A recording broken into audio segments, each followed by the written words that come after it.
Si t'as prévu de partir en Corée du Sud prochainement, bouge pas. Voici mon top 5 visites de mon voyage. On commence par la plage Hondae à Busan. Busan, c'est une ville portuaire située au sud de la Corée du Sud, à 3 heures de Séoul en train. Beaucoup plus dépaysante que la capitale, la plage au bout de la ville rajoute vraiment quelque chose, même en plein décembre.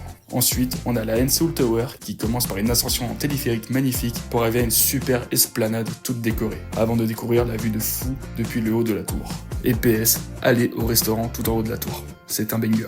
J'ai adoré aussi Gyeongju, un petit village à Nok, super sympa à découvrir et hyper dépaysant. J'en ai aussi profité pour visiter Daejeongwon, un immense parc rempli d'histoire. Ça fait du bien aussi de s'éloigner des grandes villes pour retrouver ce genre de paysage. Puis j'ai visité Gyeongbokgung, un palais immense, traditionnel en plein centre de Séoul. Donc cela montre encore plus la cassure entre la tradition et la modernité. Ça apporte un vrai charme. Et puis la visite en elle-même était incroyable. Le palais est magnifique, beaucoup de gens en tenue traditionnelle et j'ai aussi fait le musée national attenant au palais. Et pour finir, l'endroit que j'ai préféré c'est encore à Busan, c'est le temple Hadeong Yongongsa. En fait, j'ai adoré le contraste entre le côté bord de mer et le côté super religieux du temple. L'ambiance était hyper paisible, il faisait super beau, donc j'ai vraiment kiffé cet endroit. Et puis mention spéciale à toute la nourriture coréenne que j'ai testée pendant mon voyage, notamment au centre commercial Shinsegae où j'ai pu goûter plein de spécialités, mais aussi dans les différents petits villages à Nok où j'ai pu manger des vrais sushis, des currys, des karaage, des corn dogs et plein d'autres choses.